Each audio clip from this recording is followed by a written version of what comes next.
as the Matildas take the field. Mersal Sadat and her teammates are caught up in the national euphoria. I can hear the noise and I'm so excited for it. Mersal discovered in 2017 what it is to represent your country. They handed me the national team jerseys. It was number 15. I was so happy. I still can feel that happiness. But it was a hard road to the football pitch. They were like, "You're a girl, you should stay home, just do cooking, cleaning. Why they're playing soccer, why they're representing Afghanistan?" I'm like, if not us, who? If not now, when? After 14 years in the international arena, everything changed for the team. We begin with Afghanistan and the dramatic fall of the capital. The freedoms of Afghan women are being whitewashed before their eyes. Mersal and her teammates had to stop training and go into hiding. I felt like my wings were cut off and I was just stayed at home, hiding and hopeless. It's really hard. I cried a lot that day.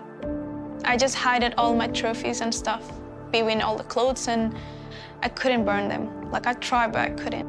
After 3 days in hiding, they were granted refugee visas to come to Australia.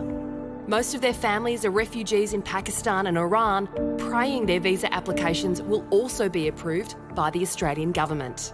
I'm not only hoping for my parents to come over, I hope that every single girl in our team who came here, who fight for their rights, they can reunite with their family one day.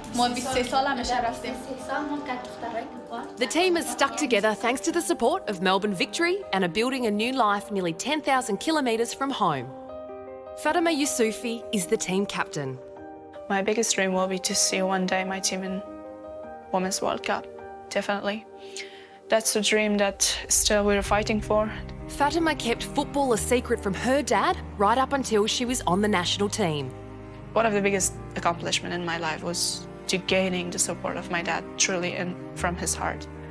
He said like to me, "You're my champion." For the first time I heard this thing from my dad, like it was so special because that was one of the mission accomplished in my life.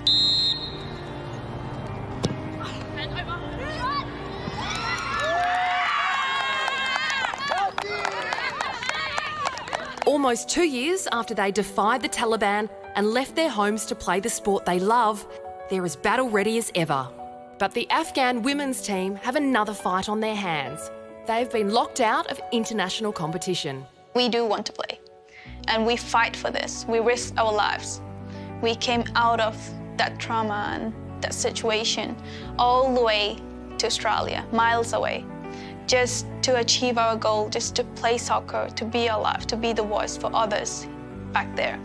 FIFA, the International Football Federation, continues to recognise the Afghan men's team, but the governing body says it can't endorse the women's team because they aren't recognised by the Taliban-controlled Afghan Football Federation. They are the national team of Afghanistan and everyone has a right to play. In Afghanistan, of course, now women can't play football. So these are the representatives of all of the displaced girls and women all around the world. Craig Foster says FIFA can take action. They've done it before. From 1979, women in Iran were banned from attending football matches. But after years of protest, FIFA got involved, and that rule was finally lifted in 2019.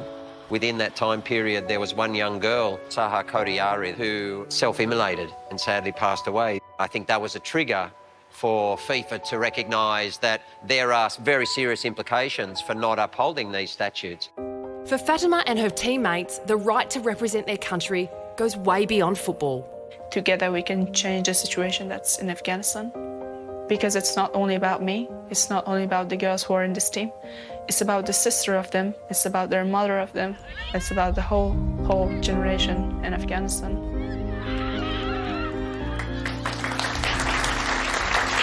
It's just such an incredibly sad story on the one front that these girls, young girls and women who have fled Afghanistan and sport has brought them so much joy, what they're doing out on the pitch, and they're unable to be recognised as Afghani women being able to do that.